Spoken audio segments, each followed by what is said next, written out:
They didn't just tear paper. They tore me. My parents stood at the head of the dining room table, surrounded by aunts, uncles, and cousins, holding my wedding invitation like it was some kind of crime scene evidence. My father smiled that politician's smile he used whenever he was about to humiliate someone. Then, with one slow, deliberate motion, he ripped the invitation in half. The sound was crisp, final, cruel. The room went silent, except for the faint clink of my sister's wine glass. The gold foil pieces fluttered to the hardwood floor, shimmering under the chandelier like dying sparks. "A shame," my mother said, her voice smooth and cold as marble. "You marrying him is an embarrassment to this family." I stood there frozen, clutching the box of invitations I'd designed myself. The edges dug into my palms, sharp enough to sting. Around me no one spoke. Not one cousin, not one uncle. Only my sister Claire tilted her head with that perfect smile. "Don't take it personally, Hannah," she said. "You've always been different. Different." That word echoed like a curse. That was the night I stopped begging to belong. I had thought that maybe, just maybe, my parents would see past the suit Liam wore or the car he drove. That they'd care about the way he looked at me like I was the only person in the world who mattered. But in their eyes, love wasn't currency. Only status was. My father, Richard Porter, built his name on the image of a perfect American family. One daughter, gracing magazine, covers the other, quietly erased in the background. As the room broke into quiet murmurs, my mother turned to me again. "You should be grateful, Hannah. You're saving us from a scandal." "A scandal," I whispered. "Imagine what people would say," she continued. "Our daughter marrying a mechanic." "He's an aerospace engineer," I said softly, my voice trembling. Claire laughed, raising her glass. "So he fixes planes." "That's adorable." Their laughter filled the room, low and poisonous. I stared at the torn invitation on the floor and tried not to cry. I'd spent weeks designing it, ivory cardstock, embossed edges, gold lettering. It wasn't just paper. It was hope-time belief in something that finally felt mine.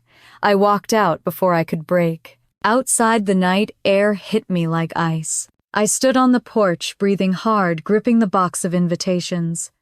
Through the window, I could still hear their laughter, faint and cruel. It reminded me of all the other nights they'd laughed at me when I failed my piano recital, when I wore the wrong dress, when I said I wanted to plan weddings instead of running a company. Rain began to fall, thin at first, then heavier. I didn't run. I just stood there and let it soak me. The ink on one of the envelopes bled under my fingers until my name smudged away completely. It felt fitting. Driving home, the windshield blurred between the rain and my tears. Every traffic light reflected like fragments of memory, Mom's cold stare, Dad's smirk, Claire's perfect posture. They all blended together into one truth: I would never be enough for them. At the apartment, Liam was waiting barefoot in the kitchen, his sleeves rolled up, dinner getting cold. When he saw my face, he didn't ask. He just walked over, wiped the rain from my cheek, and said, "I'm guessing it didn't go well." "They shredded it," I whispered. He frowned. "What, the invitation?" "In front of everyone." He stood still for a long moment. Then he reached for my hand. "You don't owe them anything, Hannah. I just wanted them there," I said. "Even if they hated me, you thought they'd still be your family." I nodded, swallowing hard. He wrapped his arms around me, and for a moment I let myself breathe. The smell of rain clung to my hair, mixing with the scent of rosemary from the stove. The warmth of his chest steadied me, but somewhere deep down beneath the comfort was a quiet resolve, forming a small, hard flame. Later that night, I sat on the couch, staring at the one untouched invitation left on the table. My handwriting looped gracefully across the front, Mr. and Mrs. Richard Porter. It looked beautiful, almost ironic. I thought of every time they'd compared me to Claire. Every time my mother had said, "You could learn something from your sister." Claire, the perfect one, blonde, charming, always knowing exactly how to please them. She could do no wrong. She was the family's pride. And me, I was the mistake they dressed up for photographs and forgot afterward. When I was 8, my mother once told a guest at a dinner party, Claire was born graceful, Hannah was born imaginative. Everyone laughed, and I laughed too, though I didn't understand why it felt like being pushed underwater. I learned to stay quiet, to smile through pity, to disappear gracefully, until tonight. Because tonight, watching them tear apart my invitation, something broke, but not in the way they intended. It was the breaking that clears space for something new. I took out my phone and scrolled through photos of the invitations, the ones I'd designed and printed myself. Gold edges, a pale blue ribbon-embossed monogram, every detail chosen with care. For a second, I hovered over the delete button, tempted to erase them all, but I didn't. I uploaded one picture, instead captioned it simply, "Every beginning starts with an ending. No hashtags, no explanations." When I woke the next morning, the post had hundreds of likes and a few curious comments. People I hadn't spoken to in years messaged me, "Are you okay?" What happened? I didn't reply. There was no point explaining to people who'd never understand what it meant to be born into a family that wished you'd never existed. The next weekend, I received a text from Claire. "Don't take it personally. You're just not us." I stared at the screen until my reflection blurred in the glass. Then I deleted the message, feeling strangely calm. Driving to work that morning, the sky cleared after a long night of rain. The sunlight cut through the clouds, sharp and gold, and I realized something simple yet powerful. They could tear my invitation, but not my story. Maybe one day they'd remember this night, not because they hurt me, but because it was the night I stopped needing their approval. The road ahead shimmered, the air smelled of wet asphalt and new beginnings. For the first time in years, I didn't look back. A week after my parents shredded my wedding invitation, their smiles were brighter than ever because it was Claire's birthday. I wasn't invited, of course. But Instagram doesn't lie. The first photo appeared at sunrise, Claire, glowing in a diamond gown, standing on the deck of a private yacht in Miami.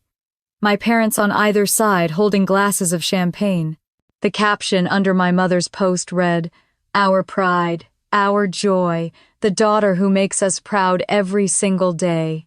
I scrolled through the carousel of photos, balloons shaped like crowns, champagne towers, fireworks reflecting off the water. And then I saw the gift, a diamond-studded Cartier watch worth more than my entire wedding budget. My stomach twisted, but not out of jealousy. It was the clarity that hit me hardest. This wasn't just another celebration. It was a declaration. They weren't celebrating her birthday, they were erasing me. By noon, every cousin had commented, "Beautiful family. So proud of Claire. She really makes the Porters shine." I looked for even one neutral comment, but every word was praise, worship, devotion, all aimed at her. Then I saw it. A distant aunt had commented, "Wish your sister was there." Claire replied with a laughing emoji and wrote, "Some people prefer to stay in the shadows." The words burned like acid. I closed the app, but they replayed in my head for hours. Shadows. That's what I was to them. Something dark, shapeless, better hidden. That night I sat on the couch, still in my work clothes, scrolling through more posts. My parents posing with local politicians, toasting to the next generation of success. Every photo perfectly lit, perfectly posed. My father's arm around Claire's shoulders. My mother kissing her cheek. The same mother who hadn't hugged me in years. The same father who once told me, "You'll never understand what it takes to make this family proud." I closed my eyes and let the old memories flood back, moments I'd buried so deep I could almost believe they'd never happened. When I was 8, it was Claire's dance recital. She wore pink satin shoes, a tutu with silver sequins. Afterward, everyone swarmed her with flowers. I handed her a single rose I'd bought with my allowance. She looked at it, smiled politely, then tossed it into the back seat on the way home. Mom turned to me and said, "Next time bring something more thoughtful."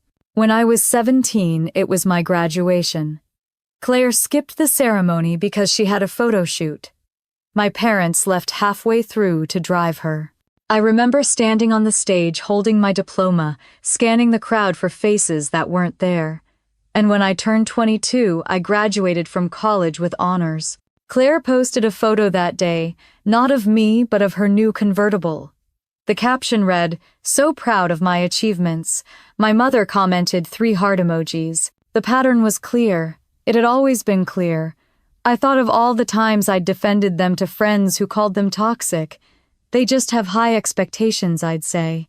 They love in their own way. But love doesn't make you invisible. Love doesn't laugh when you're hurting. At midnight, I opened my laptop to finalize some wedding designs for a client. Work was my distraction. But even that betrayed me. An ad popped up on the sidebar, the Claire Foundation empowering women to dream big. I blinked. A foundation. I clicked. The website was glossy and grand, plastered with photos from the yacht party. Claire's face smiling beside bold words, "Charity begins with compassion." At the bottom was the donation list, thousands of dollars in contributions from Porter Industries. Porter Industries, my father's company. The same company that told me last year they couldn't justify paying for non-essential family expenses.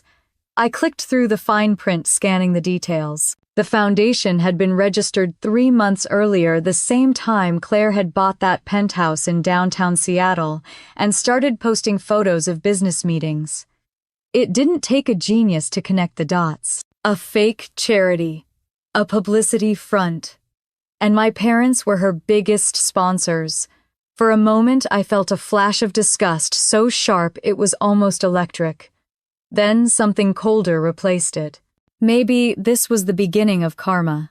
I printed one of the web pages and pinned it to my corkboard right beside the only photo I had of my grandfather, a man who'd once told me truth has a way of floating to the surface even when people try to drown it.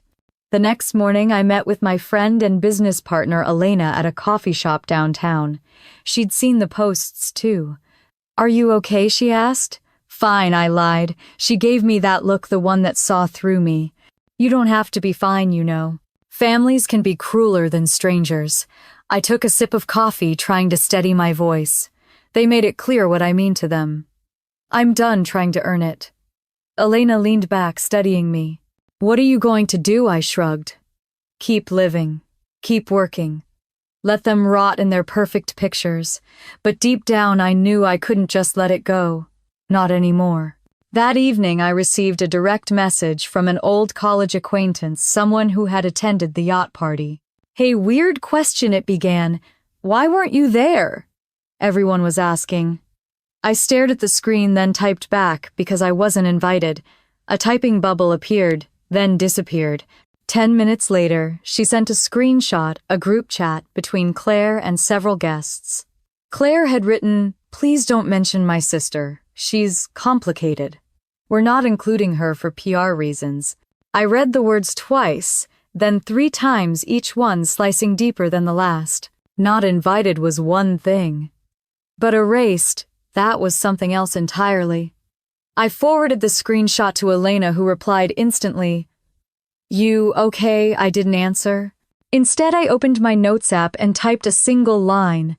They can erase me from their pictures, but not from their story. Then I stared out the window, watching the rain streak down the glass. The city lights blurred into gold and silver ribbons. Somewhere out there, my parents were probably celebrating another fake success, another photo op. But I didn't feel small anymore. I felt something else, something steadier, stronger.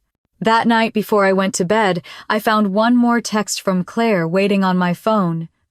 "Don't worry, sis," she wrote. "I told them you're too busy planning cheap weddings." My finger hovered over the reply button, but I didn't type anything. Instead, I smiled faintly, then turned off my phone. Cheap weddings. One day, I'd show her what cheap looked like when the sky itself lit up with my name. Outside, the rain slowed to a mist. The city exhaled quiet and alive. I lay in the dark, my mind racing, and whispered into the stillness, "They think they've humiliated me. They have no idea what's coming." And for the first time in years, I slept without crying. The family dinner invitation arrived like a cruel joke printed on thick paper with gold trim, the same kind I'd once used for my wedding invitations. My mother's handwriting on the envelope was elegant, practiced, detached. Family dinner Sunday at 7. No apology, no explanation. Just an order disguised as civility. I almost threw it away. But some part of me, the foolish, restless part that still believed in miracles, decided to go. Maybe I wanted to face them. Maybe I wanted to remind myself that I didn't need their approval anymore. Or maybe I just wanted to see if they'd dare say the same things to my face again. Liam insisted on going with me. He wore a navy suit, his tie slightly loose, eyes calm but alert. "We go in together," he said, "and we leave together." The Porterhouse looked exactly the same. 3 stories of cold perfection, all white walls and marble floors, no warmth, no softness. I'd spent my childhood memorizing that house like a maze, built to make me feel small. When we stepped inside, the smell of expensive wine and lavender candles filled the air. The dining room glowed under a crystal chandelier, the same one that had hung over every humiliating family dinner I could remember. Claire was already there, perched at the head of the table, wearing a gold dress that matched her arrogance. My parents sat opposite her, looking as polished as ever. My mother smiled, but her eyes were sharp. "Hannah, darling," she said, her tones soaked in false sweetness. "How lovely of you to join us." I nodded, my voice steady. "You invited me. I figured I'd see what was on the menu." Claire snickered softly into her wineglass. We took our seats. The silence was thick, broken only by the clinking of silverware. Finally, my father cleared his throat, that practiced gesture he always used before saying something cutting. So he began, looking straight at Liam. "I hear you're still between opportunities." Liam didn't flinch. "Actually, sir, I'm working on something big, just not public yet." "Ah," my father said, leaning back. "The invisible kind of success." My mother's lips curved. "It's nice that you're optimistic, though. Optimism is charming." Claire laughed again, louder this time. "Oh, come on, Mom. You can say it. He's broke." The air went cold. I felt the blood rush to my face, anger and shame colliding. Liam stayed calm, his hands folded neatly on the table. "You're entitled to your assumptions," he said softly, "but you might regret them someday." My father set down his glass. "Confidence is good, son. But arrogance without results, well, that's dangerous." "I don't measure results by your standards," Liam replied. His tone wasn't defensive, just firm. It silenced the room for a moment. Then my mother chuckled, shaking her head. "You two really think love can feed you, can protect you from the world. That's adorable. But eventually, Hannah, you'll realize that passion doesn't pay bills. Stability does." "Stability," I repeated quietly. "You mean control." Her expression hardened. "Don't twist my words. Then stop pretending this dinner is about family," I said. "You invited me here to embarrass us again, to remind me where I stand." Claire raised her glass. "I'd say you're sitting just fine." I turned to her, my patience cracking. "What do you even get out of this? Claire, does it make you feel better when they tear someone else down for once?" She smiled, the kind of smile that was all teeth. "Oh, Hannah, you're too sensitive. It's not personal. You just make bad choices." I stood up, ready to leave, but Liam's hand brushed against mine, under the table, a quiet anchor. He gave a small shake of his head silently, telling me to wait. Then he looked directly at my father. "I've met men like you before," he said. "You think wealth gives you the right to humiliate others. But you can't buy character. You can't buy love. You can't even buy respect. You can only rent it, and the lease always ends." My father's eyes narrowed. "Is that supposed to impress me?" Liam smiled faintly. "No. It's supposed to remind you that what you build on cruelty doesn't last." For a brief second, no one spoke. Even Claire looked uncertain, her smirk faltering. My mother finally exhaled, her voice trembling with restrained anger. "You're out of line." "No," I said quietly. "He's right." The silence that followed was heavy, almost sacred. I remembered my grandfather then, the only person who'd ever made me feel loved in that house. I could almost hear his voice saying, Truth doesn't need to shout, it just needs to be said. I pushed my chair back and stood. You've all made it clear who I am to you. I don't need to stay for dessert. As I turned to leave, my father muttered, running away again. Just like always. I froze, then faced him one last time. No, I said. This time I'm walking away. Liam followed me out, his steps steady behind mine.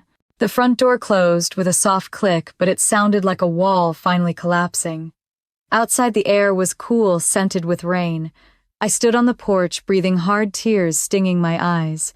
I can't believe I thought they could change, I whispered. Liam slipped his hand into mine. You don't need them to. I looked up at him, the porch light haloing his face. How do you stay so calm when they say things like that? Because I know who I am, he said, simply. And one day so will you. That night, as we drove home in silence, I couldn't stop thinking about his words. I knew he was right, but I didn't know how to believe it yet. When we got back to the apartment, the rain had started again. I kicked off my heels, sat on the couch, and stared at the city lights through the window. My reflection looked tired, small, almost fragile. But under that exhaustion, something new was stirring, a spark that refused to go out. I pulled out my laptop and opened a blank document. The cursor blinked, waiting. For the first time, I didn't want to write about pain. I wanted to write about truth. I began typing notes, memories, ideas. The first line came easily. They called me a disgrace, but one day the world will know who I really am. Liam came up behind me, his hand on my shoulder. What are you working on? I smiled faintly. Something that'll remind them they were wrong. He kissed the top of my head. Then, let's make it unforgettable. Outside, lightning flickered across the horizon, illuminating the skyline for a brief, brilliant second. It looked like a warning or maybe a promise. And as I watched it fade, I knew this was the beginning of something they'd never be able to tear apart. The first betrayal didn't come from my family. It came from a friend I thought was my sister in everything but blood. Her name was Megan. We'd met in college, bonded over cheap wine, late-night dreams, and heartbreaks that felt like the end of the world. She had been my maid of honor, at least, before my parents shredded my invitation and turned my wedding plans into a family scandal. When the storm hit, she promised me she'd stand by my side. Blood doesn't make family, she had said, hugging me in my tiny kitchen. I believed her, until I learned she'd been having lunch with Claire. The discovery came through social media, of course. A photo posted on Claire's story, captioned, "Catching up with old friends, Claire sat front and center, radiant as always, and next to her, smiling like nothing was wrong, was Megan." My heart stopped. The photo was taken at my mother's favorite country club, the same one that had no available tables when I'd tried to book it for my bridal shower months earlier. I stared at that image for a long time, the edges of my vision blurring. Megan wasn't just a friend. She knew everything, how much the rejection hurt, how Liam had been humiliated at dinner, how I'd spent nights crying over the words, a disgrace. And now she was sitting there, sipping mimosas with the very people who had torn my life apart. I texted her. So that's what loyalty looks like. Now she read it. No reply. Hours later, she finally responded. "You're overreacting. It was just lunch. They reached out to me. And you said yes." Her next message was quick, defensive. "I just wanted to hear their side, Hannah. Families fight. Maybe they're not as bad as you think." Something inside me snapped. They called me worthless in front of everyone, Megan. They made my fiancé a joke. "Whose side are you on?" Her reply came minutes later, cold and final. "Maybe this is why they say you're difficult." That was the moment I realized she hadn't been reaching across the divide, she'd been reporting from the other side. For the rest of the night, I sat in silence, phone face down on the table, my thoughts running wild. I felt stupid for trusting her, stupid for believing that anyone could stay loyal when the other side had money, power, and influence. Liam found me sitting there hours later, the lights off, my laptop closed. "Talk to me," he said. "Megan met with them," I whispered. "With Claire. They're probably laughing at me right now." He didn't interrupt. just stood behind me, his hands resting gently on my shoulders. "Then let them laugh," he said softly. "They need the noise. You don't." I wanted to believe that. But the sting of betrayal clung to me like smoke. The following week, the whispers began. Clients stopped returning my calls. A few vendors I'd worked with suddenly claimed they were fully booked. I knew my family well enough to recognize their fingerprints all over it. Someone had been talking. Someone had been feeding them details about my work, my clients, my plans. I didn't have proof until one afternoon when an email landed in my inbox by mistake. It was a forwarded message chain between my cousin and my mother. In it, Megan had shared a screenshot of one of my business proposals, complete with snide comments about how small-time my company was. My chest tightened as I read the words. She's trying too hard to be something she's not. Poor thing, poor thing. I felt my hands tremble as I closed my laptop. There was no anger left, just something heavier. Exhaustion. Grief for a friendship I'd already lost, long before that message arrived. That night, Liam and I sat on the balcony overlooking the city. The air was cool and the distant hum of traffic felt strangely comforting. "They're not just trying to hurt you," he said. "They're trying to erase you. Then I'll give them something they can't ignore," I said quietly. He glanced at me. "What do you mean?" I turned to face him fully. "They want to destroy my name, my business, my confidence. Fine. Let's build something bigger. Something they can't control or corrupt." Liam smiled faintly, that patient, knowing smile I'd come to love. "That sounds like the Hannah I fell in love with." I took his hand. "You said you were working on something big. What did you mean?" He hesitated, then said, "It's still early. But let's just say, it's something that could change everything. Tell me." He looked out over the city lights, then back at me. "A project. My company's developing a new drone technology. If it works, it'll redefine aerial design. It's not public yet. I wanted to keep it quiet until we were ready." I blinked, confused. "Wait, your company?" He chuckled softly. "I never told you, did I? I co-founded a small aerospace firm years ago. We've stayed private to avoid the noise." My heart skipped. "So you're not broke?" he finished, smirking.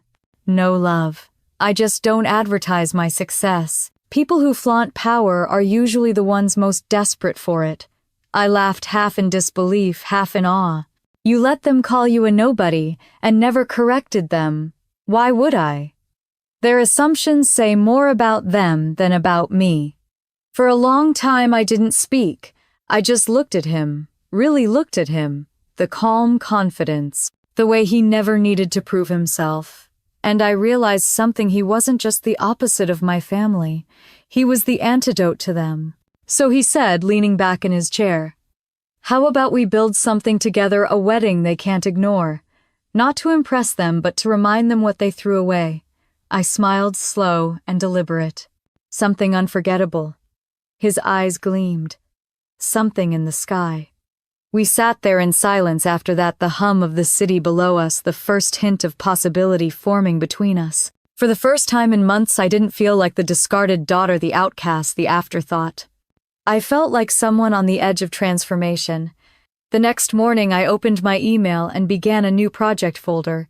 The title was simple: Skyline Wedding. Underneath, I typed the first line of the concept. "If they think they can bury me, I'll rise higher than they can see." When I hit save, a strange peace settled over me. Let them whisper, let them gossip, let them mock.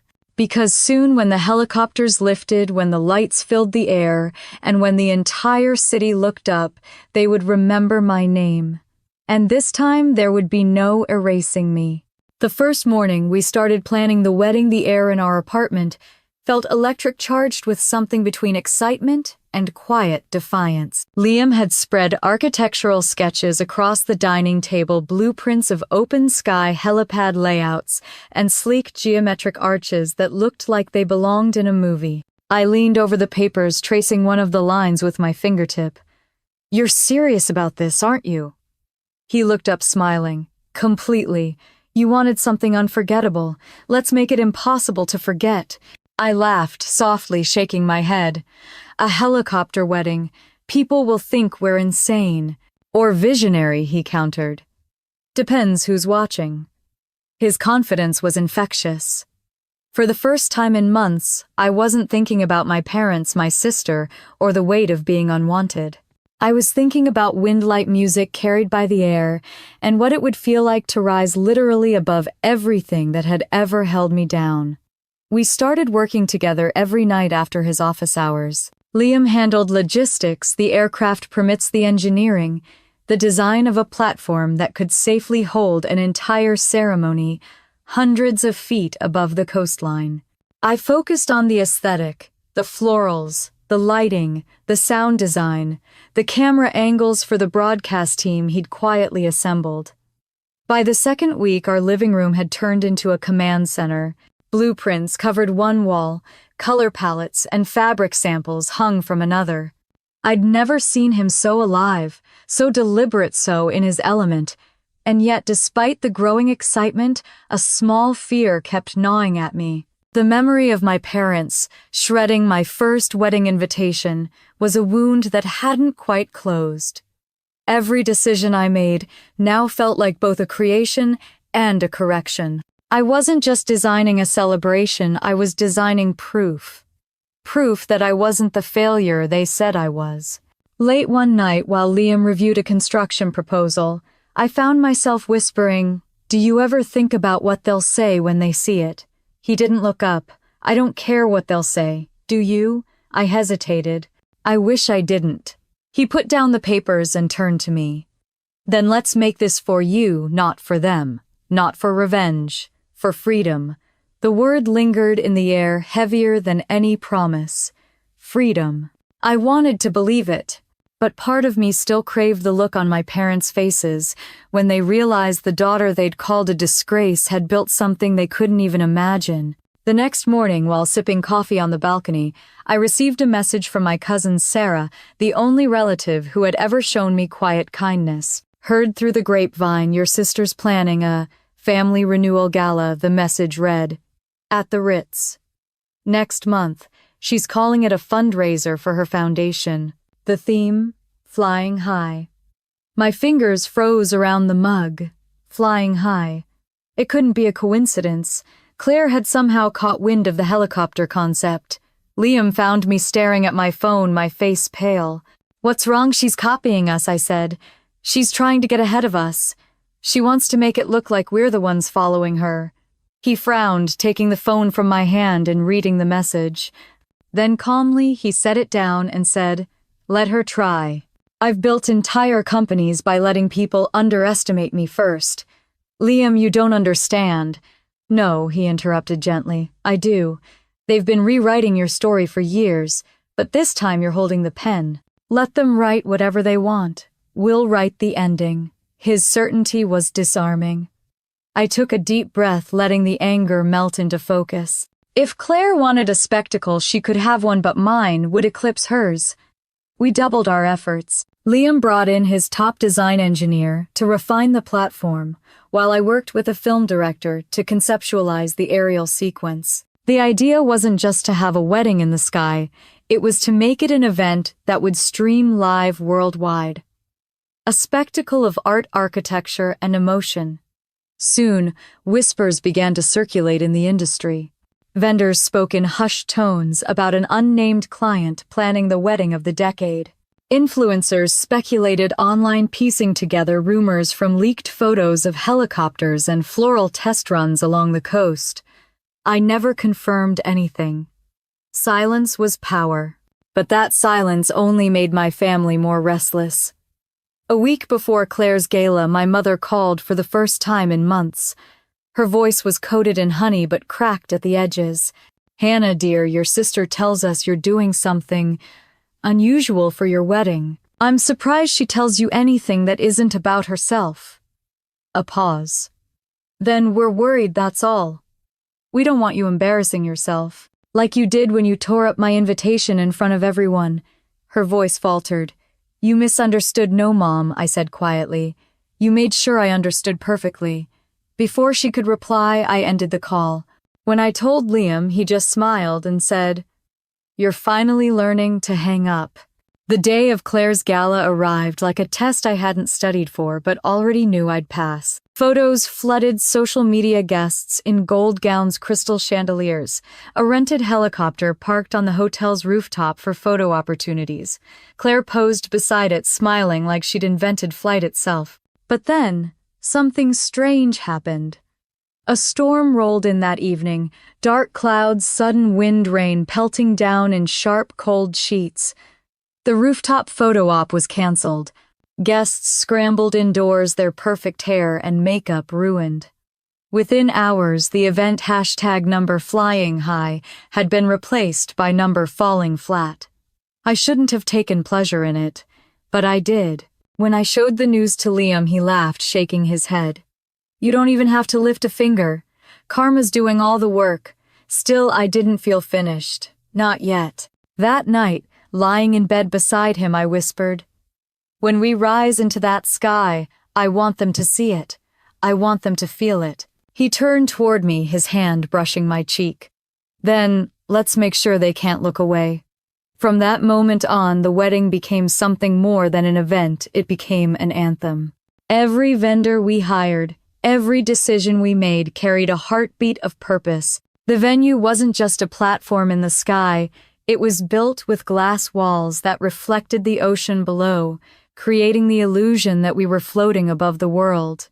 And when Liam suggested we use synchronized drones to spell out our vows in light, I felt a thrill so sharp it almost hurt. We'll light up the sky, he said, so even your parents can't hide from it. I looked at him, tears threatening to fall, and when it's over, he smiled. Then we moved forward. Free. As the weeks passed, preparations turned into a secret symphony of motion. Helicopter pilots trained. Cameramen rehearsed aerial angles. Florists suspended orchids in transparent globes that shimmered like stars. Every night I stood by the window watching the city lights, imagining the moment when I would ascend into the sky, not as the daughter they discarded, but as the woman they'd never be able to forget. For the first time in years, I didn't feel small. I felt unstoppable. The morning sun spilled across the Malibu cliffs like liquid gold, painting everything in light. The air was crisp, alive with salt and promise. Standing there on the helipad that would soon become my altar, I could almost hear the faint hum of what was to come. The whir of blades, the crescendo of strings, the sky opening just for me. I closed my eyes and breathed it in. For the first time, I wasn't nervous. I was ready. Beside me, Liam was reviewing final logistics with the crew. His shirt sleeves were rolled up, his eyes steady and focused. The man who'd once been mocked by my parents for having no direction now commanded a small army of engineers, designers, and event staff, like a general preparing for battle. Everything's perfect, he said when he finally joined me, wiping his hands on his slacks. The drones are synced, the cameras are ready, and the pilots have rehearsed twice this morning. I smiled, tucking a strand of hair behind my ear. And the guests already arriving, he said, his lips curving slightly. You should see their faces when they walk through that glass tunnel. No one's ever seen anything like this. I turned toward the ocean, the endless stretch of blue that had become my canvas. They won't just see it, I whispered. They'll remember it.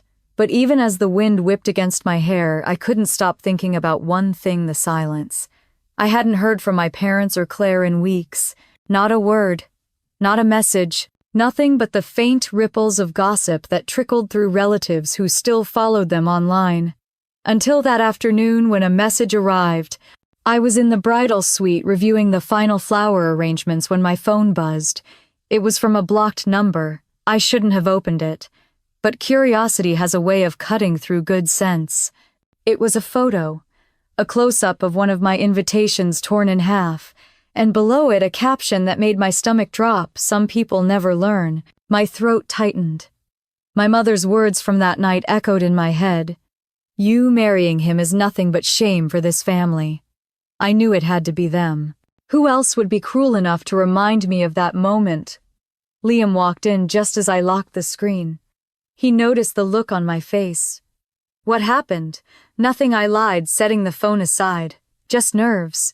He studied me for a moment, not pressing, just waiting. Then, as always, he gave me space. That was one of the things I loved most about him. He never demanded I explain my pain. He just stood beside me until I was ready to speak. Later that night, after everyone had gone home, I sat alone on the terrace of our rented villa. The ocean below shimmered under the moonlight. The torn invitation still haunted my thoughts. Part of me wanted to call them, to scream, to tell them that their cruelty had only made me stronger. But another part of me, the quieter one, knew they'd never understand. They didn't hate me because of Liam. They hated me because I refused to live under their control. When I went inside, Liam was waiting by the window, a glass of wine in his hand. "You know," he said, "for someone who claims not to care about their family, you still let them rent space in your head." I sank into the couch beside him. "It's hard not to. They taught me everything about love by withholding it." He took my hand. "Then let's unlearn it. Together." The next few days moved like a dream. The decorators transformed the estate into something out of a fantasy. White orchids, cascaded from crystal arches, mirrored aisles, reflected the sky, and the helipad, our centerpiece, was surrounded by soft pools of light that would glow once the sun dipped below the horizon. Every morning, news vans gathered outside the gates, drawn by whispers of a mystery wedding in the sky. Paparazzi drones hovered at a distance, capturing glimpses of preparations. Liam wasn't fazed. In fact, he'd anticipated it. "Let them wonder," he said. "Mystery keeps people watching." But I wasn't thinking about the cameras anymore. I was thinking about the meaning. The girl who once begged for an invitation to her own family's affection was now hosting an event so grand it could be seen from miles away. Still, the past has a strange way of clawing at the edges of even the brightest moments. On the eve of the wedding, I received a call from Sarah. Her voice trembled through the line. "Your parents are planning something," she said. "Claire's been bragging that she found out your wedding date. She said she wants to make sure people know who the real success in the family is." My heart sank. "What does that mean?" "I don't know," Sarah said. "But they're talking to some of your old vendors. They're saying your wedding's fake, that Liam's broke, that you're pretending for attention. They're spreading it everywhere." I closed my eyes, breathing deeply to steady myself. "Let them," I said finally. "Let them talk. When the sky lights up tomorrow, the truth will make their words meaningless." That night I couldn't sleep. The sound of waves crashing below felt louder than usual, like a drumbeat echoing in my chest. I walked out to the balcony, my bare feet cold against the stone. The horizon stretched out in silence. Somewhere out there, my parents were probably drinking wine and congratulating themselves for ruining me. But this time they'd failed. Because while they were busy clinging to their illusion of superiority, I was preparing to rewrite the story they'd forced me into. As the first light of dawn broke over the cliffs, I felt it, a calm I hadn't known in years. The soft hum of the sea, the scent of salt and roses drifting up from below, the promise of the day ahead. When Liam joined me, wrapping his arms around my waist, I leaned into him and whispered, "Do you think they'll watch?" He smiled against my hair. "Oh, they'll watch. Everyone will." Hours later, as we finalized the last camera placements, one of the coordinators approached with a nervous expression. "There's a situation," she said. "Someone tried to bribe one of the guards for access. A woman claiming to be family." My chest tightened. "Did they get in?" She shook her head. "No.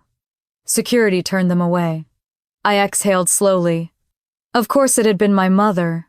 She couldn't stand the thought of not being seen, not even now. I turned back to the platform where our ceremony would take place, the wind tugging at the veil I hadn't even worn yet. It didn't matter. Tomorrow, when I stepped onto that helipad, I wouldn't just be walking toward Liam. I'd be walking out of their shadow for good. That evening, as the sun melted into the sea, Liam and I stood together on the empty deck. Below us, the waves churned and glittered. Above us, the sky burned with streaks of orange and violet. "This view," I whispered, "it's everything I ever wanted." He looked at me, his voice low. "It's just the beginning." And as the first helicopter lights flickered in the distance, I believed him. Tomorrow the world would see me rise. And when they looked up, even the people who had called me shame would have no choice but to recognize what they'd tried so hard to destroy. The morning of the wedding broke in silence, the kind that felt sacred. The ocean stretched beneath a sky so clear it looked unreal, the waves glinting like shards of glass. I stood before the mirror, the satin folds of my gown catching the early light. It wasn't just a dress, it was armor soft, but unyielding, stitched from everything I'd endured. The makeup artist's hands trembled slightly as she pinned the last pearl into my hair. "You look breathtaking," she whispered, almost to herself. I smiled faintly. I feel free. Outside, the estate buzzed with quiet precision. Helicopters lined the edge of the cliff, their metallic bodies reflecting the sun like polished mirrors. Guests were arriving one by one, figures of power and fame, people I'd only ever seen on magazine covers or behind podiums. Each had received a personalized invitation embossed in gold. Each had said yes. As I watched from the upstairs window, I saw a senator shake hands with a film producer, a philanthropist greet a New York editor. Liam had built an empire of influence, and today that empire stood at our side. Down below, the team of planners moved in synchronization. The aisle, a glass walkway suspended above the sea, gleamed like a river of light. The altar sat at the very edge of the world where the cliff met the clouds. But amid all the beauty, I couldn't shake a strange feeling in my chest, anticipation tinged with something darker. My parents' silence wasn't just absence anymore. It felt like a shadow. A knock came at the door. "It's time," Elena said softly. I turned, gripping my bouquet, a cascade of white orchids and pale roses. My palms were damp, my heart beat steady, fierce. I nodded. The hallway outside smelled faintly of salt and flowers. I walked slowly, my gown whispering against the floor. As I descended the marble stairs, every head turned. Conversations hushed, phones lifted discreetly to capture the moment. For the first time, I didn't shrink under the weight of their attention. I embraced it. At the foot of the stairs, Liam waited. He wore a tailored black suit, his tie a shade of deep silver that caught the light each time he moved. His eyes found mine instantly, and everything else, the whispers, the flash of cameras, the hum of the world, fell away. "You ready?" he asked quietly. I took his hand. More than ever. We stepped out onto the helipad together, the sound of the waves below mingling with the distant hum of rotors. The guests rose, their applause soft but endless. Somewhere in the distance, I heard the faint cry of gulls, sharp and fleeting. The officiant began to speak, his voice amplified just enough to rise above the wind. Words about love, endurance, and faith drifted into the air, carried out over the ocean. I barely heard them. My focus was on Liam, the warmth of his hand, the way he looked at me, like the whole world could crumble and it wouldn't matter. When it came time for the vows, he didn't read from paper. He spoke straight from the heart. "You've been called many things," he said, his voice clear, "but the only one that matters to me is strong. You've turned pain into grace, and I've never met anyone who could face fire and come out shining brighter." A murmur swept through the guests, soft sighs, the rustle of tissues. My vision blurred for a moment. When it was my turn, I took a breath, steadying my voice. "You taught me that love isn't about proving worth. It's about seeing it. Thank you for seeing me when no one else did."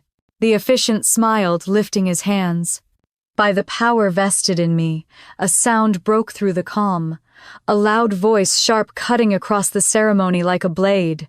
"Wait, she doesn't deserve this." For a second, no one moved. Then the crowd turned, a ripple of confusion spreading through the rows of elegant chairs. And there she was, Claire. She stood near the edge of the glass tunnel, her hair perfect, her gold dress glittering under the sunday. Behind her were my parents, their faces pale, their expressions unreadable. Cameras swiveled instantly. Guests whispered. Liam's hand tightened around mine.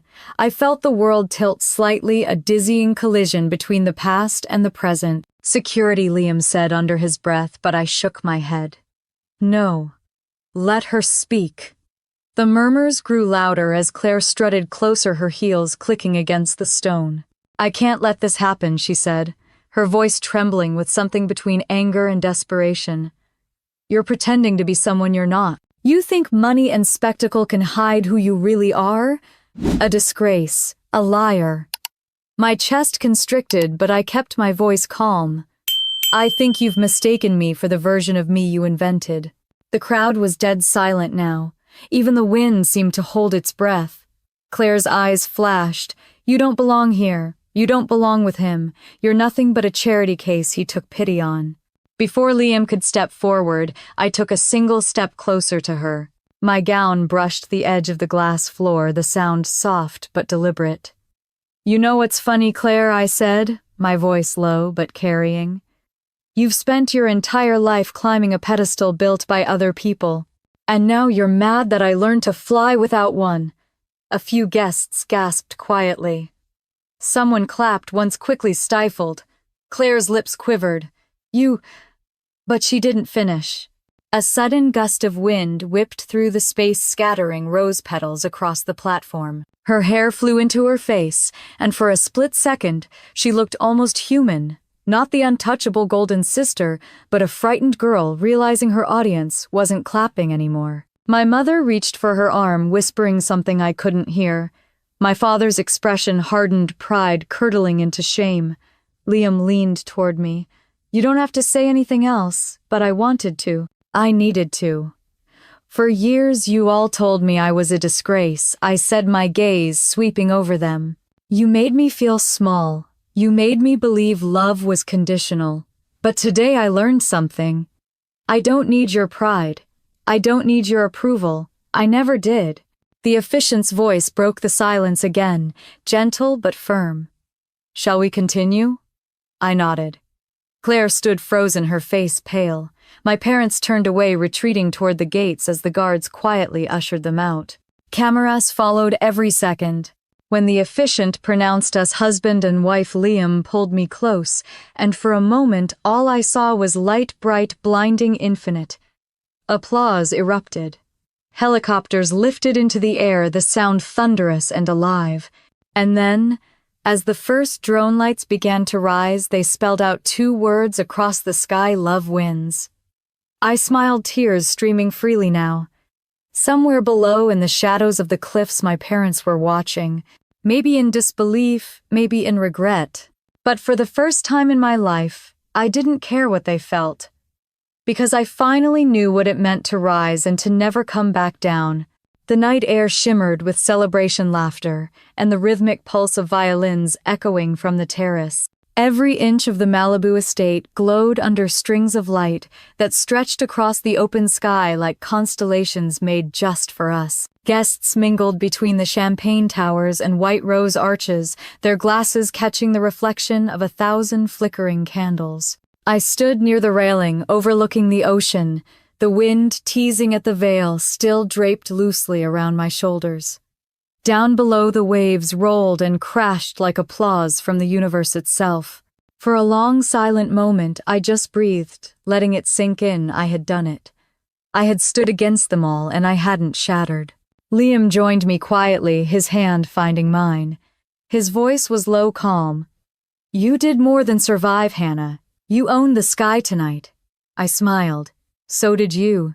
He shrugged, that soft grin tugging at the corner of his lips. "I told you they'd watch." I turned toward him. "Do you think they really did?"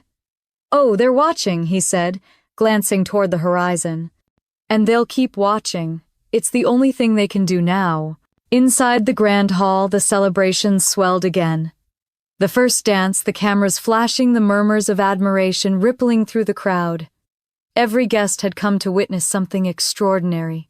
What they didn't know was that the real performance had only just begun. As I moved through the room, greeting guests, the compliments came in waves. "The most beautiful wedding I've ever seen.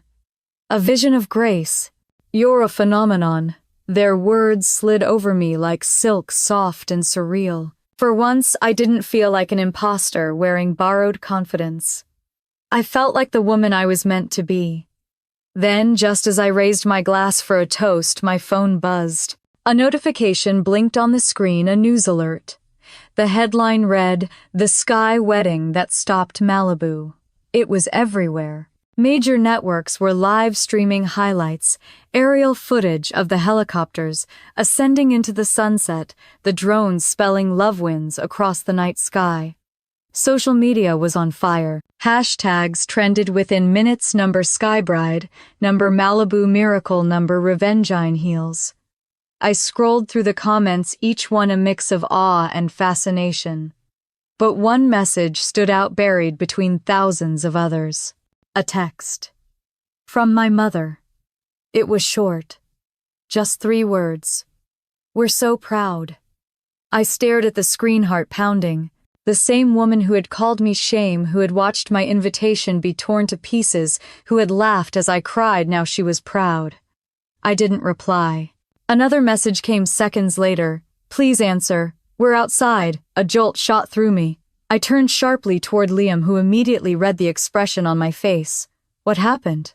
"They're here," I whispered. He didn't look surprised. "Of course they are.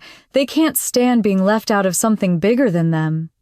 I took a step toward the glass doors leading to the outer terrace, but he caught my hand gently. "You don't owe them anything."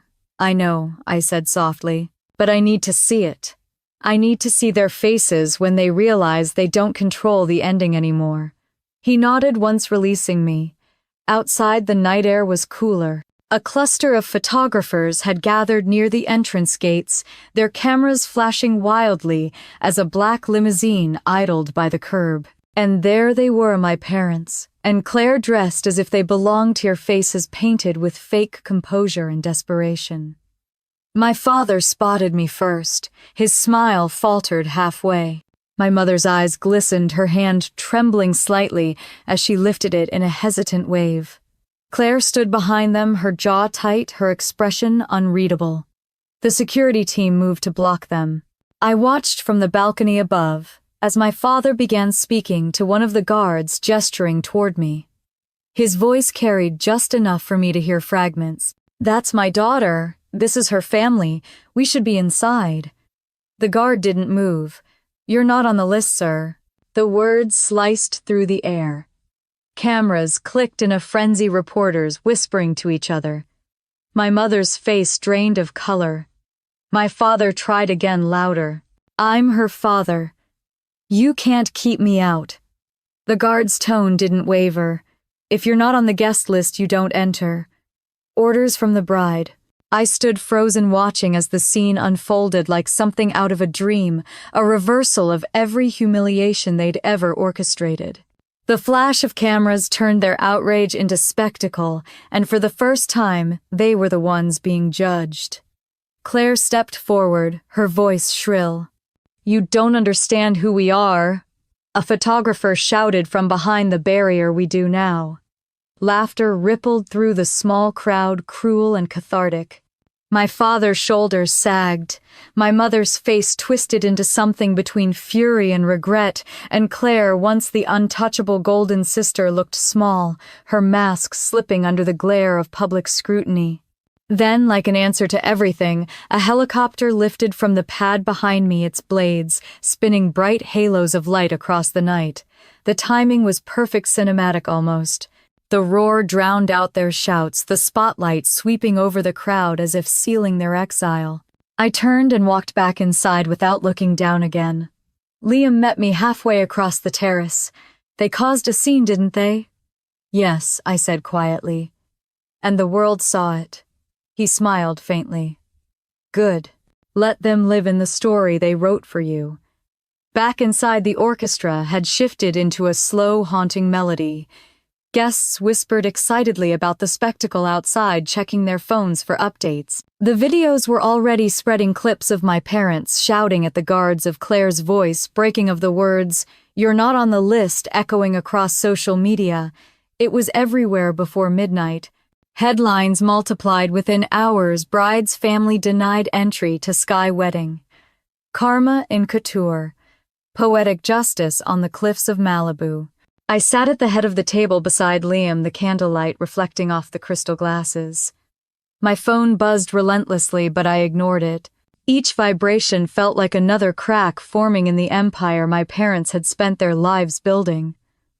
"Are you okay?" Liam asked quietly. I nodded. "Better than I thought I'd be." He studied me. "You don't look angry." "I'm not," I said, my voice calm.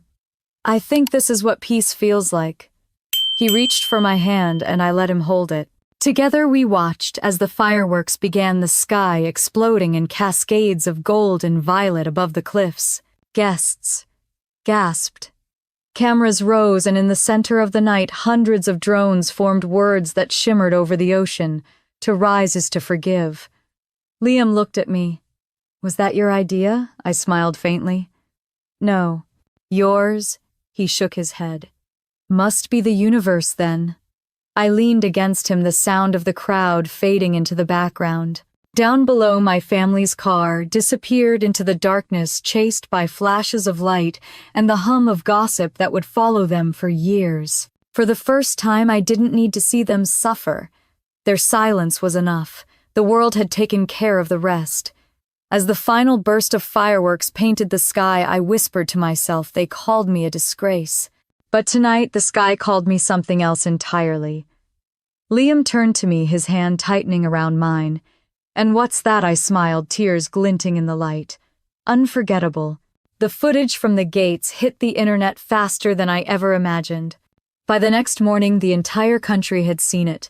My parents' desperate shouting, Claire's breakdown, and the moment the guard said, "You're not on the list," someone had slowed it down, turned it into a meme, added dramatic music. The clip played on every gossip show, and my name trended for the second time in 24 hours. I didn't have to lift a finger. The world had written the headline for me. Liam woke before I did, scrolling through his phone while sipping coffee. "You might want to see this," he said with a grin, handing me the screen. I blinked against the sunlight filtering through the curtains. The news anchor's voice was calm but gleeful. "What began as a lavish wedding in the sky turned into an unforgettable family drama," she said. Sources confirm the bride's parents and sister were denied entry after a history of public estrangement. They cut to the footage. My mother's panicked face, my father's red cheeks, Claire's shaking voice. Then came the slow-motion replay, the guard's words echoing again, "Not on the list." The clip ended with a still image of me and Liam walking back into the reception, my gown flowing behind me, my head held high. The caption at the bottom read, "From disgrace to destiny, the bride who rewrote her own story." Liam looked at me over the rim of his cup. "Well," he said, "I'd say they finally see you." I stared at the screen, speechless. I had dreamed of recognition, of justice, but this was something else. The internet had turned my family's cruelty into a national conversation. Every article framed me as the daughter who rose above humiliation. Every photo showed me not as a victim, but as the woman who refused to break. And my parents, they were the villains in their own story now. By noon, the tabloids were relentless. Golden daughter exposed. Family power couple loses grip on reputation. Sisters meltdown sparks online backlash. Claire's video rant from the gate, her voice shrill, her words bitter, had gone viral overnight. It wasn't just gossip anymore. It was scandal. The comments were merciless. Entitled, "Much imagine thinking your sister's happiness is about you. You reap what you sow." I scrolled through hundreds of posts, half in disbelief, half in awe. The narrative had flipped completely. Around noon, my cousin Sarah called, her voice trembling between amusement and sympathy. "They're losing it," she whispered. "Your dad's been calling every relative, begging them to take their posts down. Your mom's locked herself in her room. And Claire, well, she tried to delete her accounts, but screenshots live forever." I pressed a hand to my mouth, not sure whether to laugh or cry. They brought this on themselves. "I know," Sarah said softly, "and you deserve every bit of peace this brings. But be ready. They're not going to stay quiet for long." She was right. By evening, I got my first message from an unknown number. It was short, just 2 words: "You won." I knew it was Claire. The irony was sharp enough to taste. For years, she'd been the family's crown jewel, the one with the perfect grades, the perfect posture, the perfect smile. She'd lived for applause the same way I'd lived under its absence. But now the applause had turned into silence, and silence is something people like her can't stand. Liam and I spent the next few days at the estate, wrapping up interviews with the press teams that had partnered with the Foundation's charity broadcast. Donations had poured in after the televised event, enough to fund scholarships for hundreds of students. That was what made me proud. Not the headlines, not the viral videos, but the fact that something good had come from all the pain. Still, there were moments when I'd catch my reflection in the mirror and feel the weight of everything that had happened. The public saw triumph, but underneath it was exhaustion, the kind that seeps into your bones after years of fighting to be seen. One evening, I sat by the balcony with a glass of wine, watching the horizon fade from gold to violet. Liam joined me, wrapping an arm around my shoulders. "You're quiet," he said. "Just thinking," I murmured. About them, I hesitated. About how strange it feels. For so long, I wanted them to hurt the way they hurt me, and now that they do, it doesn't fix anything. He finished. I nodded. Exactly. He tilted his head, studying me. That's because you've already outgrown them. They're still trapped in the world they built, the one where love is conditional and image is everything. But you've moved past it. I rested my head against his shoulder. Sometimes I wish they could see that. They will, he said. And that'll be the hardest thing for them to live with. We sat in silence for a while, listening to the waves below. Then my phone buzzed again, another unknown number. This time it wasn't a message. It was a video link. I opened it, expecting another tabloid clip, but the thumbnail froze my blood. It was my parents' house, our old family home. The camera panned across the marble foyer, the photos lining the walls. Most were of Claire, but then it stopped on one. A framed picture of me as a little girl, smiling shyly in a blue dress. The frame had been smashed, shards of glass glinting under the light. A voice off camera, my mother's, whispered, "What have we done?" The clip ended abruptly. I stared at the screen, my hands trembling. Liam took the phone, his expression tightening. "Who sent this? I don't know," I whispered. "Do you want me to trace it?" I shook my head. "No. I already know what it means." He frowned. "What they finally see the truth," I said softly. "And they can't live with it." The following morning headlines shifted again. Photos surfaced of Claire leaving her penthouse in tears, trailed by reporters shouting questions about embezzlement and charity fraud. The investigation into her foundation had reopened after someone leaked documents proving she'd redirected donation money into personal accounts. My father's company stocks began to plummet. Investors withdrew. My mother canceled her charity luncheons, claiming health reasons. Every article told the same story, the fall of the Porters. And though my name wasn't in the headlines anymore, I was everywhere in the comments. People wrote things like, "Now we know who the real disgrace was." That night, as Liam and I walked along the cliffs, the sky heavy with stars, I told him something I'd never said aloud. I used to think revenge would make me happy. That if I could just make them see what they'd lost, I'd feel whole again. He glanced at me, silent. "But watching them fall doesn't make me happy," I continued. "It just makes me sad that they never learned how to love anyone without destroying them." He reached for my hand, his fingers warm around mine. "That's because you've changed. Revenge is what started this, but redemption is what'll finish it." I looked up at the stars, their light steady and distant. Maybe that's the real victory. Not proving them wrong, just walking away without needing to. Liam smiled, pulling me closer. "And you've done exactly that." As the waves roared below us, I felt something in me finally unclench a tension that had been coiled since childhood. The story that began with humiliation was ending not with vengeance, but with peace. Behind me, my phone buzzed again. I didn't look this time. I didn't need to. For the first time in my life, silence didn't mean rejection. It meant freedom. 3 weeks after the wedding, the world had already moved on to the next viral sensation, but the echoes of what happened at those gates hadn't faded. They clung to the corners of the internet like smoke impossible to erase. The phrase, "not on the list," had become a punchline on talk, shows the subject of podcasts, even a slogan on t-shirts sold online. My parents' shame had turned into a cultural spectacle, but what none of them knew was that the real story hadn't ended there. It started with an envelope. It arrived one quiet morning at the Malibu estate, hand-delivered by a man in a gray suit. His card read William Harris, attorney at law. He asked to speak to me privately.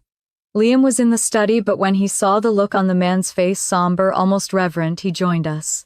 Mr. Harris sat on the edge of the armchair, a leather folder in his lap. "Mrs. Collins," he said, his tone measured, "I was your grandfather's lawyer for over 20 years. He entrusted me with a document that, under his wishes, was to be delivered to you once you were married." My breath caught. "My grandfather?" "Yes," he said softly, "Mr. Jameson Porter." I hadn't heard that name spoken in years. My mother never mentioned him, not after his death. I remembered the way he used to sneak me cookies when I was little, the way he'd whisper, "You're the bright one, Hannah. You've just got to survive long enough to prove it, Mr." Harris opened the folder and slid a thick stack of papers onto the table.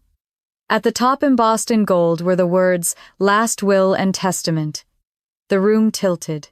He continued, "Your grandfather's estate was considerable property holdings, company shares, and several trusts. According to this document, you are the primary heir." My heart slammed against my ribs. That can't be right. My parents told me everything was left to Claire. Mr. Harris nodded once. "I'm afraid your parents concealed the truth. They filed a forged summary of the will and redirected assets for their own use. What they didn't realize was that your grandfather had created a second legally binding copy under my safekeeping. He suspected interference." Liam leaned forward, his tone calm but firm. "And this will, it's still valid." "Fully enforceable," the lawyer said. "I've already begun proceedings to restore your ownership of the properties and assets in question, including your grandfather's lake house, which I believe was very dear to you."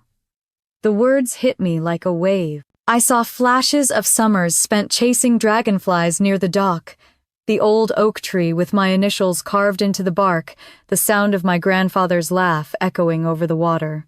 And then I saw my parents' faces the night they tore up my invitation, my mother's voice calling me a disgrace. I gripped the edge of the table. "So all these years they've been living off what was meant for me." Mr. Harris nodded. "I'm afraid so, but that ends now." Liam reached for my hand. "They stole your inheritance, Hannah, but they can't steal what you've become." It took me a moment to find my voice. "What happens next?" "We'll serve them with notice within the week. It will be public, Mr. Harris said. "And when it is, the truth will undo whatever remains of their reputation." When he left, I stood by the window staring out at the ocean. The waves were calm, deceptively gentle. "He knew," I whispered. "My grandfather knew they'd betray me." Liam wrapped his arms around me. "He also knew you'd rise. That's why he made sure this day would come." I turned to face him. "Do you think I should go see them?" He shook his head. "No, let the law speak for you this time." The following week, the story broke. Heiress claims hidden inheritance in Porter family scandal. Every major outlet ran it. My parents tried to deny it at first, insisting the documents were fake. But when Mr. Harris presented the verified copies, signed, notarized, and dated, the denial crumbled. Their lawyer resigned. Their social circle evaporated overnight. And then came the footage. Someone, maybe a former housekeeper, leaked a home video of my mother shouting at my father, her voice shrill and panicked. "You said no one would ever find it," she screamed. My father's reply was broken, defeated. He left it to her because she deserved it. The clip hit the internet within hours. It didn't just destroy their defense. It destroyed their legacy. I didn't post, didn't comment, didn't gloat. I simply watched as the empire they'd built on deceit collapsed brick by brick. 2 days later, a black car pulled up outside the estate. I thought it was another reporter until the driver opened the door and out stepped Mr. Harris again. But this time he wasn't alone. An older man followed him, a tall, gray-haired gentleman with sharp eyes and a walking cane. "Hannah, Mr. Harris said, this is Mr. Whitmore. He was your grandfather's business partner. He asked to meet you." Mr. Whitmore extended his hand. "Your grandfather was like a brother to me," he said. "And he never stopped talking about you, said you had his heart, his courage. I see now he was right. I felt tears sting my eyes. He remembered me. He smiled kindly. He built everything for you. He just couldn't protect you from them while he was alive. But he trusted you'd find your own strength when the time came." I swallowed hard, and I did. Liam stood beside me, his hand resting lightly against my back. Mr. Whitmore looked between us and nodded approvingly. "You remind me of him." Jameson was a man who believed in quiet power, never noise, never spectacle. Just conviction. I think you've done his name proud. That night I opened my grandfather's will again, running my fingers over his signature. For years, I'd believed I was invisible to him, just another disappointment. But now I knew the truth. He had seen me all along. Later, Liam found me sitting in the garden, staring up at the stars. "What are you thinking about?" he asked. "Legacy," I said softly. "How it's not about money or property, it's about what you leave behind in people's hearts. He left me love, and they tried to bury it under lies." Liam sat beside me. "And you dug it out?" A small smile tugged at my lips. "I guess I did." We sat there in silence for a long time, the night air cool and still. Then I whispered, "Do you think they'll ever ask for forgiveness?" He shook his head. "Maybe. But forgiveness doesn't mean reopening the door." I looked out toward the dark horizon where the ocean met the sky, endless and unbroken. "Then I'll forgive them quietly," I said. "For me, not for them." A week later, the final ruling came through. Every stolen asset, every hidden share, every deed was transferred back into my name. The papers arrived neatly bound, but when I looked at them, I didn't see wealth. I saw closure. That night, I took Liam to the old lake house, the one I hadn't seen since I was a child. The boards creaked, the windows were dusty, but the air was full of memory. We stood by the water, the reflection of the moon rippling across its surface. "This was the first place I ever felt safe," I said. He took my hand, smiling softly. "Then, let's make it safe again." I nodded, the wind catching my hair as I whispered, "For once I don't need revenge. I just need peace." And for the first time in my life, I felt it. The kind that doesn't roar like victory, but settles like sunrise, quiet, inevitable, and absolutely mine. The cafe was quiet except for the low hum of conversations, and the soft clinking of spoons against porcelain cups. Across from me sat my parents, and Claire, their postures stiff, their eyes avoiding mine. For years I had imagined this moment, what I would say, how they might look, but now that it was here, the air felt too still, too heavy to breathe. Claire was the first to speak. "You didn't have to humiliate us," she said, her voice brittle, defensive. "You could have handled everything privately." I let out a faint laugh. "Privately? Like how you handled tearing my wedding invitation in front of everyone, or how you spread lies about Liam, or how you tried to crash my ceremony to save face." Her cheeks flushed. "That's different." My father shifted in his seat. "Enough," he said sharply. "We're here because this family is falling apart. We need to put an end to this madness." I met his eyes. "The madness started years ago, Dad. You just never cared when it was me suffering." My mother's voice trembled slightly as she reached for her cup. "We didn't mean to hurt you, Hannah. We were only trying to guide you." "By calling me a disgrace?" I asked. "By pretending I didn't exist while you turned Claire into your living trophy." My father's jaw tightened. "We did what we thought was best for the family." "For the family," I repeated softly. "That's what you always say." Except what you really meant was for Claire. Everything revolved around her. Every choice, every celebration, every scrap of affection. And if I wanted to be loved, I had to shrink myself to fit your image of success. My mother set her cup down with a trembling hand. You don't understand how much pressure we were under. People expected us to keep up appearances. I cut in. You were willing to destroy me for the sake of appearances. Do you know how many nights I cried myself to sleep, wondering what was wrong with me, wondering why, no matter what I did, good grades, a steady career, love, you still looked at me like I was a disappointment. For a long moment, no one spoke. The tension crackled like static in the air. Claire fidgeted, tapping her manicured nails against the table. My father's gaze was hard, but behind it I could see the faintest flicker of something else, regret maybe, or just exhaustion. I watched the video, he said finally. The one from the wedding. You looked happy. I was, I said simply. Then why are we here, my mother whispered. Because you asked for it, I replied. You wanted a meeting. So I came to give you what you always denied me, the truth. Claire rolled her eyes. Oh, please. You think you're some saint now because you married rich. You think the world forgives you because you got lucky. I leaned forward. Luck had nothing to do with it, Claire. Liam didn't choose me for my bank account the way you chase approval and attention.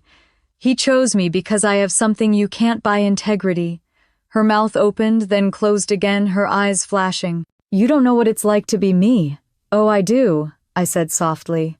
You've been pretending your entire life, pretending to be perfect, pretending your charity work was noble when it was just a front for stealing donations, pretending that being adored was the same thing as being loved. My father slammed his hand on the table. Enough. We are still your family. You can't talk to us like this. Family, I repeated the word, tasting foreign on my tongue. Family doesn't abandon their own daughter because she doesn't fit their narrative. Family doesn't steal her inheritance or smear her name to protect their favorite child. He started to speak, but I cut him off, my voice sharp now. You had every chance to be decent. Every chance to treat me as more than an inconvenience. But you chose humiliation over love. Power over truth. So no, you're not my family. Not anymore. The words hung in the air like thunder. My mother gasped, her hand flying to her mouth. Claire's expression twisted into disbelief. My father stared at me silent, the lines around his eyes deepening. You don't mean that, my mother whispered. I do, I said, my tone steady. You've spent your whole lives trying to control the story, trying to make sure no one sees the cracks in your perfect facade. But now everyone knows. And for once, I'm the one who gets to walk away first. Claire's voice broke. You're enjoying this, aren't you? No, I said quietly. You think this is victory. It's not. It's closure. The silence that followed was deafening. The cafe's soft music played on, oblivious to the ruin that sat between us. After a long pause, my father finally spoke, his voice low and rough. You think you've won, Hannah, but you've lost your family. I rose from my chair, my hands steady. I didn't lose you. You lost me. There's a difference. As I turned to leave, my mother reached out her fingers, brushing my sleeve. Please don't go like this. We can fix this. I met her gaze, the woman who had once called me shame. No, Mom. You can't fix what you never tried to understand. And with that, I walked away. The bell above the cafe door chimed softly as it closed behind me. Outside, the city buzzed with its usual rhythm, cars, laughter, life moving forward. The air was warm, the sunlight blinding, but I felt lighter than I had in years. I didn't look back. When I reached the end of the block, my phone vibrated. It was Sarah. Are you okay? She asked when I answered. I'm fine, I said. It's over.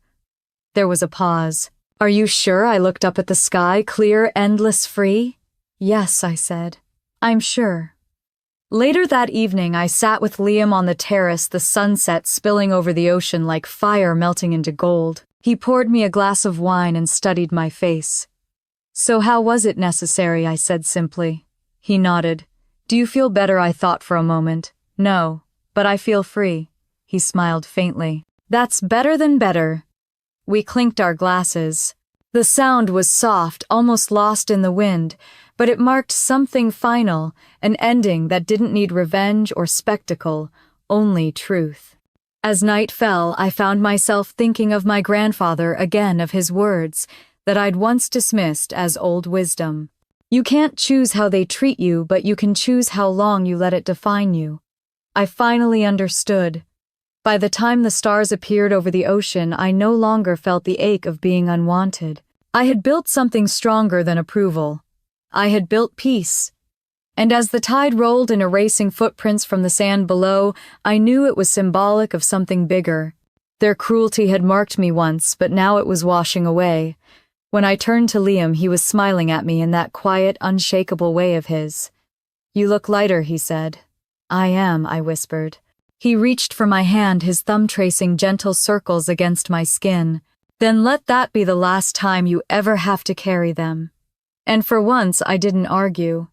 I just closed my eyes, breathed in the salt air, and let the past drift out with the tide. The first letter arrived in December, tucked neatly among charity invitations and end-of-year cards.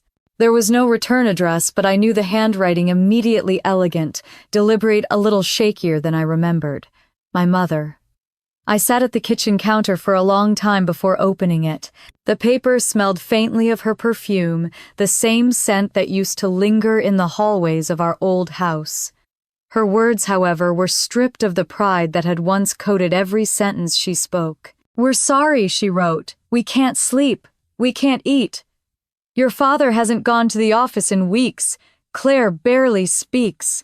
We watch your interviews and wonder how we lost the person we were supposed to love most." At the bottom in smaller handwriting were the words, "Please talk to us." I folded the letter carefully, slid it back into the envelope, and placed it in the drawer beside the sink. Then I made tea as if it were any other day. By the time the second letter came, winter had settled over Malibu. The ocean was gray, the wind sharp. This one was from my father. The handwriting was uneven, almost unrecognizable. "We need your help." That was it. 4 words. No apology, no explanation. Just a command disguised as surrender. I didn't respond. The third arrived 2 weeks later from Claire. Her tone was harsher, almost bitter. "You don't know what it's like to lose everything," she wrote. "I wish you'd shown mercy. You were supposed to be my sister, not my executioner." I burned that one in the fireplace. The paper curled and blackened, sparks drifting upward until they disappeared. After that, there were no more letters for a while. The silence that followed was not the cold, aching kind I used to know. It was different now. It was quiet cleansing.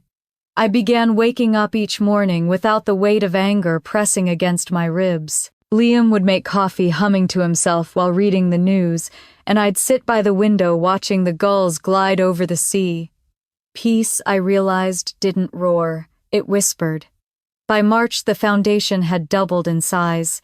Donations from around the country flooded in, people inspired by my story, by the idea that no one should be defined by where they came from. We created scholarships for girls who'd been abandoned by their families, women rebuilding their lives after years of being dismissed or silenced. Each time I signed a new grant, I thought of the girl I used to be, the one who begged her parents to see her.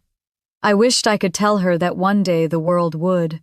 The media still tried to drag me into interviews about my family, but I never took the bait. I had nothing left to prove. When a reporter asked if I'd forgiven them, I smiled and said, "Forgiveness isn't about letting them back in. It's about letting myself move on." One evening, months later, I found myself standing on the same balcony where Liam and I had danced after the wedding. The air was soft, scented with salt and blooming jasmine. The waves below glittered under the fading Sunday. I heard footsteps behind me, and then his voice. Thinking about them again, I turned, smiling faintly. A little. I guess that's what happens when you spend years defining yourself through someone else's eyes. It takes time to stop looking for your reflection in their approval. He slipped his arms around my waist. "You found something better than approval. You found peace." "Maybe," I said softly. But sometimes I still wonder what could have been different. He kissed the top of my head. If anything had been different, you wouldn't have become who you are. I looked out over the water, the horizon blurring into shades of gold and violet. I used to think revenge meant making them suffer. But now I think it just means living well, living freely. He smiled. That's the kind of revenge they can't survive. Later that night, I sat in my office surrounded by photos from the Foundation's latest event. One, in particular, caught my eye, a young woman holding her scholarship certificate, her eyes bright with pride. Behind her on a banner were the words we'd chosen as our motto, "Rise above shame." I traced the words with my finger, feeling tears gather in my throat. When my phone buzzed, I hesitated before picking it up. It was a message from an unknown number. "We saw the news. You're doing good work. We're proud of you." I didn't need to check who it was. My mother's tone was unmistakable. I stared at the screen for a long time. Then I set the phone down and walked out to the balcony. The ocean was calm moonlight rippling across its surface like liquid silver. I took a deep breath and whispered into the night, "I know." And somehow that was enough. The next morning I received a letter from Miss Harris. Inside was a sealed envelope with my grandfather's handwriting. My heart stilled as I unfolded the note. "If you're reading this, it means you've found your strength. Remember, Hannah, love isn't measured by who praises you when you succeed, but by who stays when you fail. And when you finally learn to stand on your own, you won't need their pride. You'll have your own." I pressed the letter to my chest, tears slipping silently down my face. For so many years I had been chasing the echo of love that never came from my parents, not realizing that someone had already given it to me. That night, I went back to the lake house with Liam. We built a small fire by the shore, the same spot where my grandfather used to sit and tell stories as the sun went down. The air smelled like pine and ash, and the world felt still. "I think I'm done," I whispered. "Done with what? With needing anything from them." He nodded, his expression soft. "Then you've finally come full circle." I smiled. Maybe. Or maybe I just stopped walking in circles altogether. We sat there for hours watching the flames fade to embers. The stars came out one by one, and in their quiet glow, I felt something settle deep inside me. A peace so profound, it felt like forgiveness. When we finally left, I looked back at the house one last time. It no longer felt haunted by memory. It felt like mine. A week later, I gave a talk at a charity gala in Los Angeles. The room was packed, donors, students, reporters, all waiting for a story. But when I took the microphone, I didn't talk about betrayal or revenge. I talked about redemption. Sometimes I said the loudest justice isn't shouting or punishment, it's silence. It's choosing peace over pride. Because when you stop trying to prove your worth, the right people see it on their own. The audience was quiet for a moment before applause filled the hall. I smiled, knowing this wasn't about them. It was about the journey that had started with a shredded invitation and ended with the sound of my own voice, steady, sure, and unbroken. When I returned home that night, I stood once more by the window, the city lights glimmering below. Somewhere out there, my parents were probably watching the broadcast, maybe even crying. But for once, I didn't need to know. I whispered to the dark, "You called me a shame," but I turned it into light. And in that silence that followed, I finally heard what peace sounds like. If this story found its way to you, if you've ever been called less invisible, unworthy, remember this. You can rise. You can start over. You can build something beautiful from the ruins. And if you believe that too, tell me your story. I want to hear how you rose above. Stay with me. There are more stories waiting in the light.